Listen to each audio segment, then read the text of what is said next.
반에 68명, 70명까지 그냥 모여가지고서 공부를 했는데 요즘은 뭐 30명, 어떤 때는 25명. 말이 안 되는 거죠. 결국은 미국에 사는 걸 보면 자식들이 많은 그런 민족들이 혜택을 많이 누리더라고요. 그러니까 우리도 할 수 있다면 자식들을 많이 낳는 그런 축복이 있기를 원합니다. 자, 오늘 본문의 이 배경을 좀 알아봐야 되겠습니다. 배경은 차별이 있는 그런 상황 속에서 이루어진 사건입니다. 그 차별이 어떤 차별이냐, 뭐 지금도 차별이 있는 세상이지만 그 당시에는 아마 더 그랬을 수도 있죠. 무슨 차별입니까? 민족과 민족 간의 차별, 유대인 민족과 이방인들의 차별이 있었죠.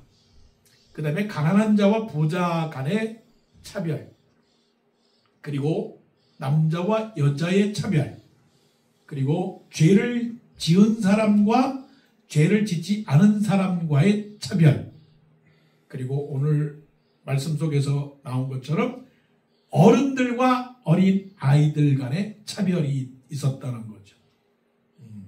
그러니까 세상은 항상 차별, 그리고 불공평, 불공정, 이거는 피할 수 없는 세상이죠.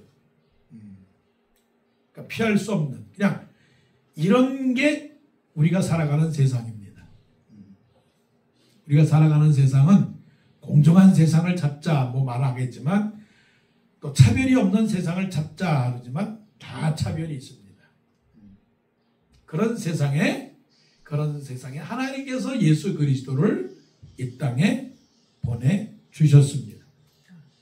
왜 보내주셨느냐면 하나님의 구원인데, 그 구원이라고 하는 그 자체가 우리 일상적인 삶 속에서 무엇을 나타내는 거냐 하면 차별이 없는 세상, 푸대접이 없는 세상, 그 다음에 불공정이 없는 세상을 믿는 사람들이 그것을 이루어 가도록 하기 위해서 예수님이 이 땅에 오셨다라고 하는 거죠. 그러니까 예수님은 지금 이런 세상 속에서 제자들 안에서 이루어지는 일들을 가지고 그러면 안 된다, 너희들이. 그래서는 안 된다. 그렇게 차별하거나 무시하거나 푸대접하거나 때로는 욕하거나 비난해서는 안 된다라고 하는 그 진리를 말씀을 해주는 거죠. 저는 초등학교 다닐 때는 내가 가난한지, 내가 부자인지, 내가 좋은 학교를 다니는지, 내가 좋은 거를 먹고 있는지 그런 걸 잘 몰랐어요. 그런데 중학교 들어가니까 어린 마음에 중학교 1학년이 되었는데 사회선생님이 한 학생에게 질문하면서 질문을 했는데 그 학생의 질문에 대해서 대답을 했어요. 그랬더니 선생님이 먼저 물어보는 질문이 뭐냐면 너 어느 학교 나왔니? 어느 국민학교 나왔니? 물어보시더라고요. 네. 난 잊어버리지 않아요. 축천국민학교 나왔습니다. 청년국민학교 나왔습니다. 영화국민학교 나왔습니다. 신흥국민학교 나왔습니다. 그러는 거예요.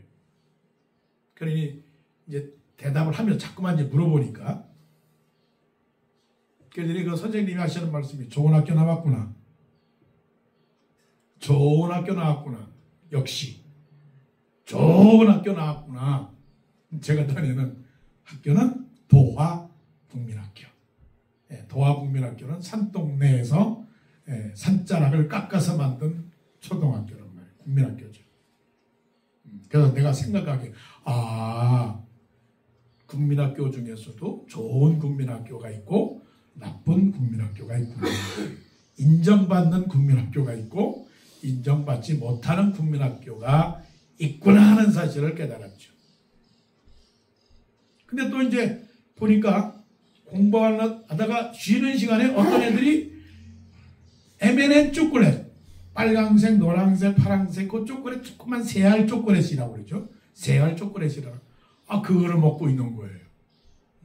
그래서 그게 뭐야? 이것도 모르니? 나는 이런 것도 먹는 거구나. 이런 거 어디서 사는 거니?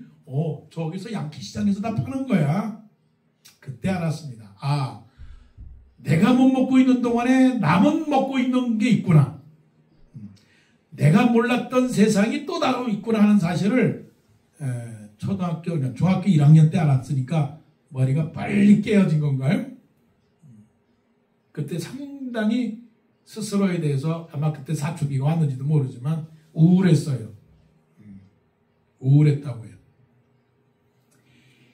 예수님 당시에 살아가는 일반적 백성들의 마음은 우울한 삶을 살았습니다. 그 우울한 것은 대접받지 못하고 인정받지 못하고 무시당하고 있고, 그래서 여기에는 어떤 사람들은 우월감에 사로잡히면서 살아가는 사람들이 있고 어떤 사람들은 절망 속에서 살아가는 사람들이 있죠. 자, 그런데 그 유대인 사회에 시선을 끄는 무리들이 있었으니 예수님과 12 제자들이 이곳저곳 동네를 다니면서 뭔가가 일어나고 있는 것들이 사람들의 눈에 들어온 거죠. 귀로 듣고 본 거죠. 그런데 거기서 무슨 일이 일어났느냐면 먹을 것이 생기는 거예요. 먹을 것. 그리고 아픈 사람이 고쳐지고, 그리고 또 중요한 거는 지금까지 듣지 못한 새로운 지식들이 그분을 통해서 만나게 되는 거예요. 듣게 되는 거예요. 그러니까 먹는 거 해결하지, 아픈 거 해결하지, 그 다음에 배움의 길이 있지. 그러니까 사람들이 막 몰려드는 거예요. 누가복음에 되면 수만 명이 모였다고 그랬어요. 수만 명. 정확하게 성경 보게 되면 5,000명을 먹였다. 4,000명을 먹였다. 그러니까 여자와 어린아이들을 빼고서 5,000명, 4,000명이라고 하는 숫자가 나왔으니까 10,000명, 20,000명은 충분했을 거라고요. 그 당시 10,000명, 20,000명은 지금의 100만 명. 광화문 광장에 모이거나 어디 모이는 그 숫자, 여의도 광장에 모이는 숫자, 그 정도니까 엄청난, 그야말로 영어로는 센세이션을 일으킨 그런 지금 그 사건이 지금 예수님과 제자들이 지금 몰고 가고 있는 거예요. 그러니까 부모들의 입장에서 볼 때 아이들에 대한, 내 자식에 대한 기대감과 소망이 있었기 때문에 부모들은 아이를 데려가서 어떻게 해서라도 뭔가 먹이고 싶고, 아픈 거 치료를 받고 싶고, 그리고 뭔가 축복을 받고 싶어서 부모들이 아이들의 손을 잡고 간 겁니다. 이해하십니까? 좋은 거 있다고 그러니까. 좋은 거 있다고 그러니까 부모들이 예수님께 데리고 갔는데 제자들이 뭐라고 그러면 꾸짖었다라고 그랬습니다. 리뷰크했다, 꾸짖었다라고 하는 거예요. 에피티마오라고 하는 말이 있는데, 에피티마오라고 하는 거는 어떻게 말할까? 일단은 그 자체로만 본 게 아니고 잘했냐 못했느냐라고 하는 게 아니라 그 본질적인 면까지 생각을 해서 자격도 없는데 이런 데 와서 귀찮게 하는 쓸모없는 그런 사람. 마치 만일에 강아지가 방 안에 들어와서 똥 쌌을 때 발로 뻥 차는 그런 상황이었을 거예요. 그런 상황. 그래서 13절에 어린아이들을 데리고 오매 제자들이 꾸짖거늘, 그러니까 기대감, 바라고 일반 백성들의 기대감, 바라는 마음. 그런데 제자들이 꾸짖었다라고 하는 거예요. 이런 걸 보면 이제 전체적인 이제 구도가 나오는데, 그러면 평범한 평민들의 기대감을 소수의 무리들이 어떻게 해요? 짓밟은 거지. 이런 상황을 우리가 생각할 수가 있죠. 이건 얼마든지 있습니다. 사장이 종업원들을 짓밟는 거, 그런 것들. 예, 최고의 어떤 부자가 가난한 사람들을 얕보는 거. 이거는 우리 세상에 다 있는 거예요. 이게 세상의 단면입니다. 공부하려고 하는데 부모님이 돈 없다고 학교 가지 말라고 했던 거. 놀고 싶은데 놀지 못하게 부모님이 빨리 들어오라고 하는 그런 상황들. 이런 상황들. 기도해 주심을 바라고 어린아이들을 데리고 오매 제자들이 꾸짖는다라고 하는 것은 케이오스를 말하는 거예요. 사회적인 문제, 경제적인 불황, 무슨 그런 여러 가지 문제들. 창세기 1장에서 보게 되면 공허하고 그다음에 흑암이 그 수면 위에 있고 혼돈한 그런 상황을 말하는 거죠. 꾸짖었다라고 하는 것은 뭐예요? 번개가 친 거예요. 완전 찬물을 확 끼얹는 겁니다. 이런 실망감이 온 거죠. 실망감. 세상의 절망감과 단절. 그럴 때 그들의 심정은 어떻겠어요? 그들의 심정은 낭패와 실망이죠. 낭패와 실망당한 뒤에 이런 사람들이 엄청나게 많다는 거예요. 뭐 기도를 우리가 늘 하지만 억압받는 사람들, 병자들, 약한 사람들, 절망하는 사람들, 실패한 사람들, 죄악의 소굴에서 있는 사람들, 꿈이 있으나 그 꿈을 이루지 못하는 사람들 많죠. 그런데 여기서 이제 복음이 전달되는 겁니다. 14절 예수께서 이르시되 어린아이들을 용납하고 내게 오는 것을 금하지 말라. 자, 어린아이들을 용납하고 내게 오는 것을 금하지 말라라고 하는 것은 세상을 향하여 가로지르는 뭐입니까? 이게 창이요 칼이요 횃불입니다. 이게 빛입니다. 세상은 그럴지 모르지만 나 만군의 여호와 창조주 하나님, 이 땅에 온 하나님의 아들 나는 이 세상이 지금 진행되고 있는 이 모든 환경을 나는 꿰뚫는다. 마치 홍해바다가 쫙 갈라져가지고 그 길에 백성들이 지나가는 그 광경처럼 반석에서 물을 낸 것처럼 이 말씀이 어떤 말씀이에요? 용납하고 내게 오는 것을 금하지 말라! 하나님의 선포예요. 선포. 오히려 반대로 제자들은 꾸짖었지만 예수님도 세상을 향하여 리뷰한 겁니다. 세상을 꾸짖은 거예요. 어찌하여 열방들이 헛된 일을 꾸미는가? 하늘에 있는 하나님이 비웃으시리로다, 웃으시리로다 하는 것처럼 이게 엄청난 말씀이에요. 어린아이들을 용납하고 내게 오는 것을 금하지 말라. 이 세상에 있는 모든 불의와 부정과 불공평과 불평등을 향하여 하나님이 칼로 단칼로 베어내시는데 그 베어나는 것은 어린아이들이 내게 오는 것을 금하지 말라. 천국이 이런 사람의 것이니라. 세상의 나라와 하나님의 나라의 법이 엄격하게 다르다라고 하는 것을 지금 보여주고 있는 겁니다. 이게 우리들이 깨닫고 우리들이 살아가야 될 삶의 원리, 신앙의 법이 있는 거죠. 뭐냐면 천국이 이런 사람의 것이니라. 그러면 이 말씀을 통해서 우리는 두 가지를 봐야 됩니다. 일석이조의 말씀이에요. 일석이조의 말씀. 자, 이 말씀을 보면서 여러분들이 한번 이제 관찰을 해보는데 예수님이 어린아이들에 대한 말씀을 하시는 것 같아요? 아니면 천국에 대하여 말씀하시는 것 같아요? 예수님이 제자들이 어린아이들을 밀어내니까 예수님이 어린아이들이 내게 와, 어린아이들은 이쁜 아이들이니까 걔들을 잘해줘야 돼 라고 하신 말씀입니까? 아니면은 어린아이들을 가지고 천국을 지금 말씀하시는 겁니까? 두 가지다.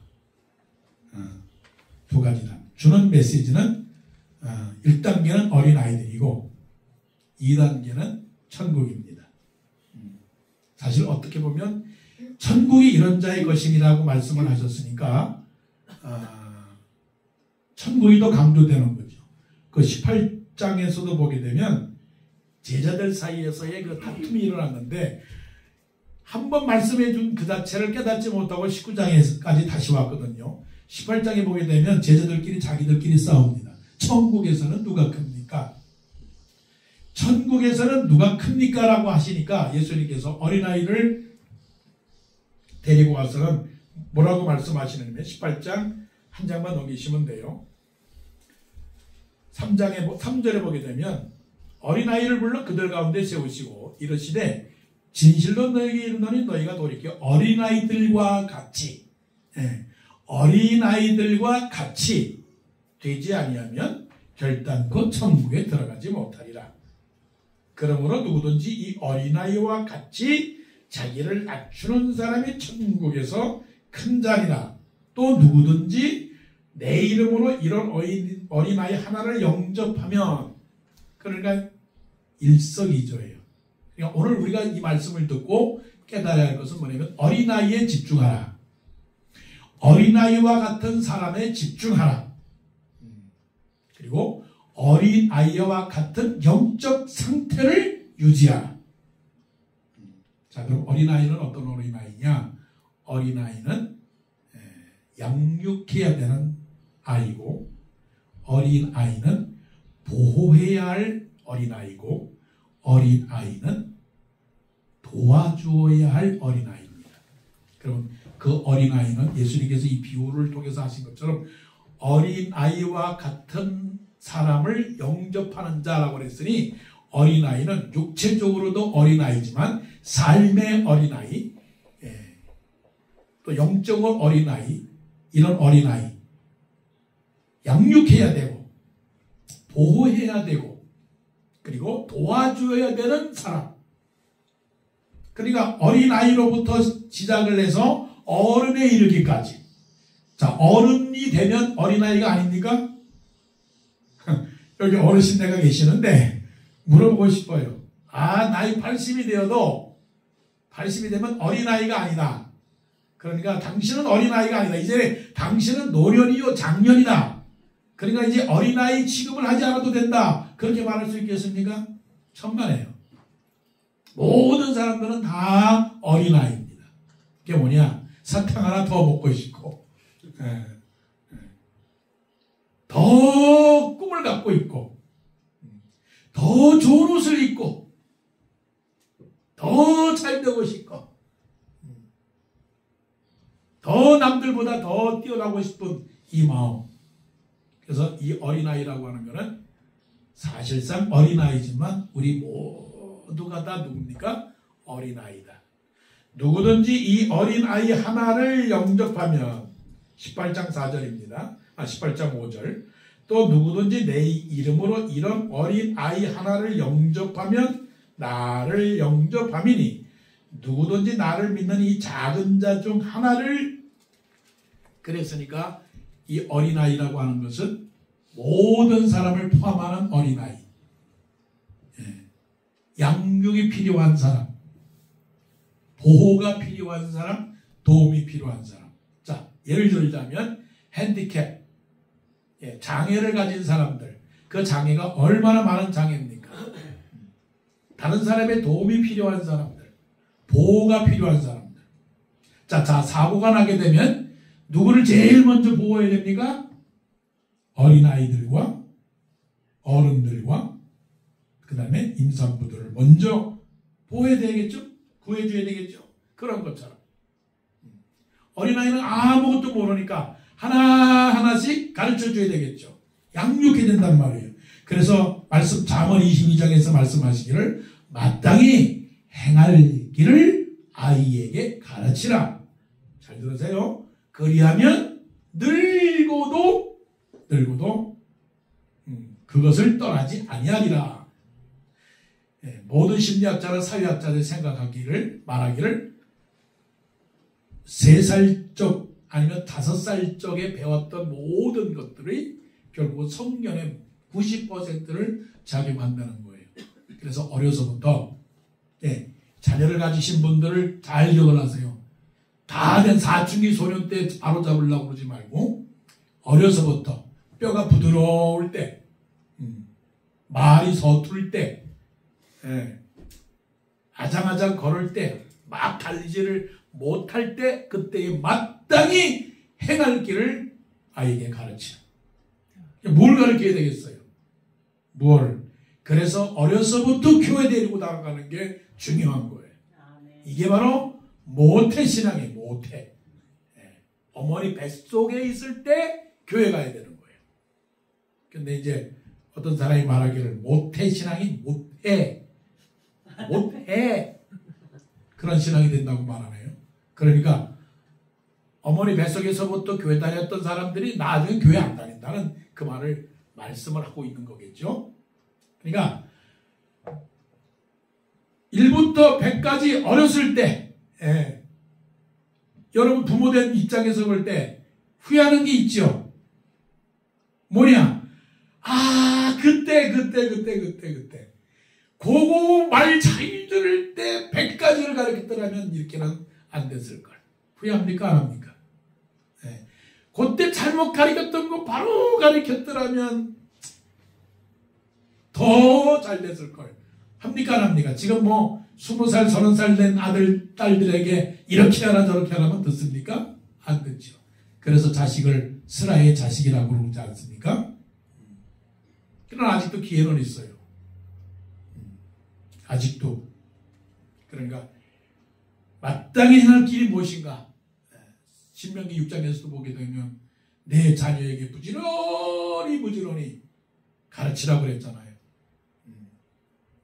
집에 앉았을 때든지 떠날 때든지 부지런히 하나님의 말씀을 가르치라고 그랬잖아요. 자, 마땅히 행할 걸, 사람으로서 마땅히 행해야 될 것, 예의도 있고 법도도 있고 예절도 있고 태도도 있고 한두 가지겠습니까? 자, 100가지를 가르치는 부모님들, 할아버지, 할머니들 되시기를 바랍니다. 저희 어머니께서 항상 한 말씀 중에 기억나는 게 있어요. 뭐냐? 인사 잘해라. 그거 쉬운 거 아니겠습니까? 인사 잘해라. 그게 머릿속에 있어요. 그러니까 인사 잘해야 되겠구나.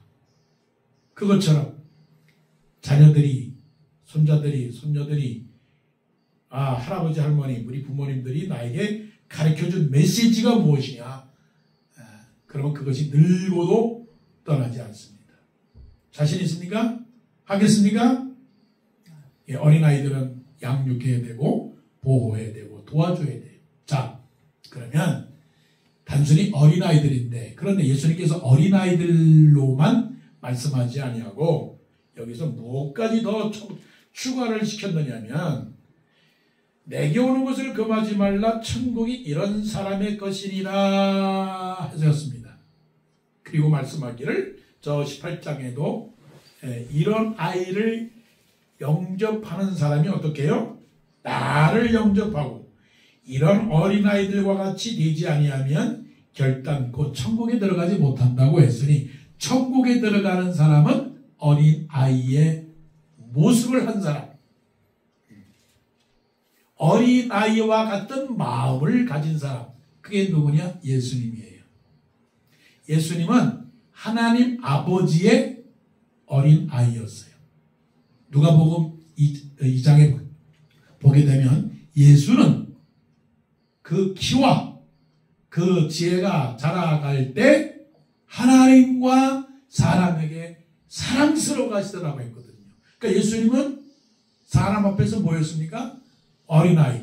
육신의 부모님 요셉과 마리아에게는 어린아이였고 하나님 아버지에게는 또 어린아이였어요. 그러나 육신적으로 어린아이가 아니라 영적으로 어린아이였단 말이에요.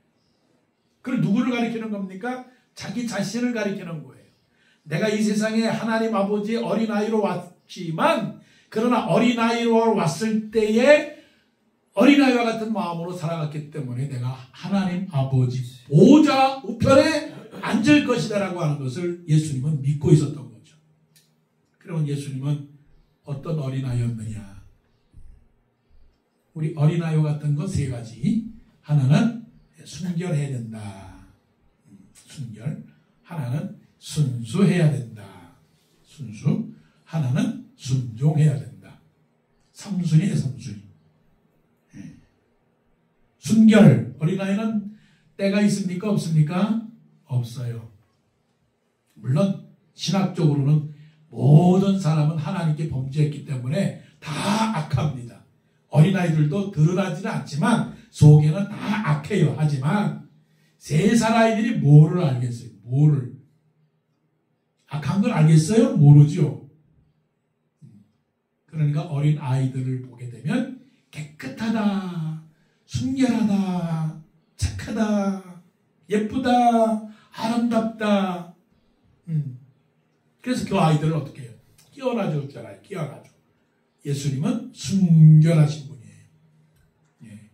예수님은 우리와 같이 고난을 받으시되 죄는 없으시니라. 누가 천국에 들어갑니까?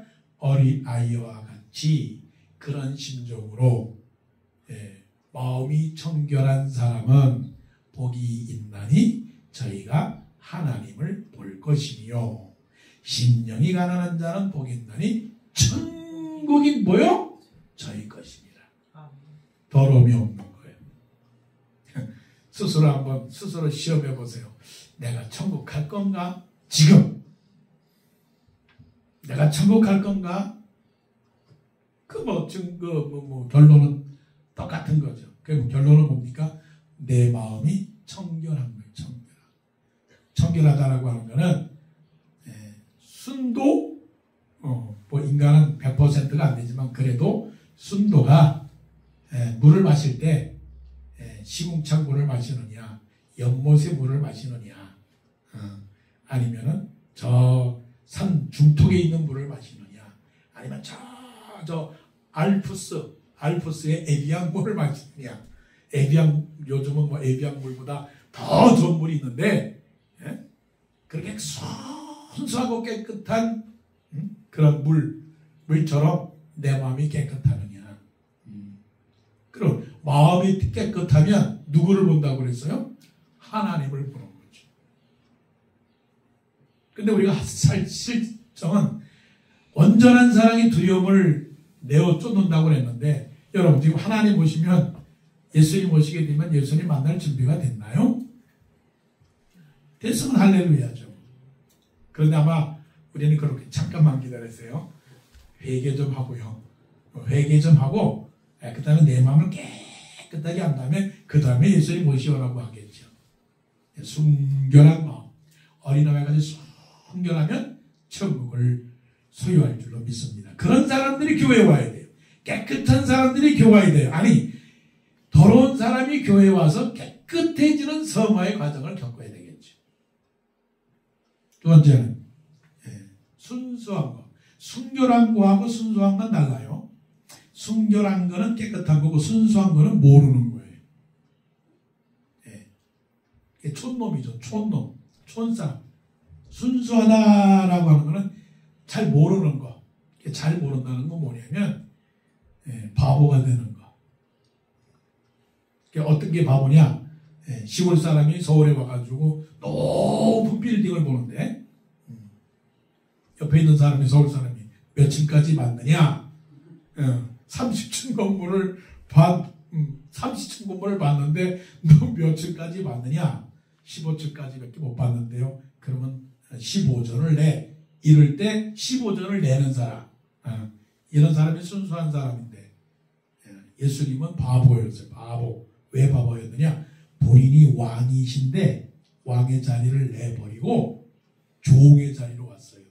그것을 빌립보서 2장에서 말씀하고 있죠. 그런 근본 하나님과 본질이시나 하나님과 동등됨을 취할 것으로 여기지 아니하고 바보지. 동등됨을 취할 것으로 여기지 아니하고 오직 종의 형체를 가져 사람들과 같이 되셨고 사람의 모양으로 나타나셨으며 자기를 낮추시고 죽기까지 복종하셨으니 그 십자가에 죽으시니라. 이게 겸손이라고요. 겸손. 어린아이는 뭡니까? 높은 아이가 아닙니다. 어린아이 보고 너 대통령 하라. 그러면 대통령 하겠다고 합니까? 안 한다고 합니다. 그럼 뭐 하고 싶냐? 그러면 장난감 갖고 싶습니다. 바보지 바보. 여러분 장난감이 좋은 겁니까? 대통령의 권력이 좋은 겁니까? 대통령의 권력이 좋지. 그런데 그거 갖고 있지 않고 초콜릿 하나 사탕 하나 달라고 하는 게 바보지. 자, 우리는 세상에 모든 것을 원치 않아요. 뭐를 원해요? 예수님의 은혜를 원한다고요. 그러니까 그 사람들이 바보라고 욕한다 할지라도 우리는 뭐예요? 겸손한 사람이에요. 겸손한 사람이 되셔서 천국을 누리는 우리 모두가 되기를 원합니다. 마지막에 순종해야지. 순종해야지. 자, 어린아이들이 좋은 게 뭡니까? 어린아이들은 순종을 잘해요. 물론 뭐 미운 7살이라고 하는 말도 있는데 부모들이 제일 좋아할 때 언제냐? 순종을 잘할 때. 뭐를 시키면 그대로 말을 들을 때. 일찍 자라 그러면 일찍 자고. 싸우지 말라 그러면 싸우지 아니하고. 공부하라 그러면 공부하고. 이거 저 집에 갖다 줘라 그러면 갖다 오고. 여러분 심부름 잘하셨습니까? 저는 심부름을 잘한 사람 중에 하나라고 말할 수 있죠. 이건 제 자랑이 아니고 그냥 기억이 납니다. 두부, 제3번에 두부를 하셨지만 간수를 뭐로 했는지 어떻게 했는지 모르지만 두부를 우리 어머니 겨울에 두부를 하신다고 간수가 필요하다는 거예요. 그럼 간수가 어디 있느냐? 간수가 어디 있어요? 인천 앞바다로 가든지 아니면 주안에 있는 염전으로 가든지 그 염전에 가서 그 바닷물을 가지고 와야 간수를 하거든요. 자, 온도가 얼마나 추운 날인지 장갑 있었겠습니까? 장갑이 없었단 말이에요. 동생하고 같이 어머니께서 이 요만한 그 통 하나 주면서 그걸 간수를 떠오라고 했는데 저 주안 그 염전까지 걸음거리로 한 4km 아마 우리 내 걸음으로 한 1시간 갔어요. 1시간. 그래서 물을 떠왔는데 이 통이 새는 통이에요. 이렇게 들면 밑에가 새. 그러니까 어린 나이에 어떻게 했겠어요? 그걸 뉘어서 이렇게 들고 오면 물이 새니 요렇게라도 들고 와서 그 물을 갖다 줘야겠다고 그걸 들고 왔단 말이에요. 그래서 쭉 손이 시려 아직도 기억나. 손이 시려운데 그거 갖고 오겠다고. 그러니까 우리 어머니 하시는 말씀이 그걸 뭐로 가지고 왔느냐고. 그냥 버리고 갖고 오지. 얼마나 안타까웠을까. 얼마나 안타까웠을까. 그래도 마음속에는 기특하구나. 착하다. 하나님 아버지께서 아들 예수 그리스도를 이 땅에 보내시고 그 아들을 십자가에 못 박는 하나님 아버지의 마음이 얼마나 힘들었겠어요. 그래서 어떤 사람은 예수님이 고난을 받은 게 아니라 하나님 아버지가 고난을 받았다고 또 얘기하는데 그건 잘못된 거고 하나님은 우리를 사랑해서 아들 예수 그리스도를 못 받게 했으니 얼마나 하나님이 우리를 사랑하신 것을 알게 되는 거죠. 예수님이 그렇게 십자가에 못 박히셨는데 우리는 십자가에 못 박지 않겠어요?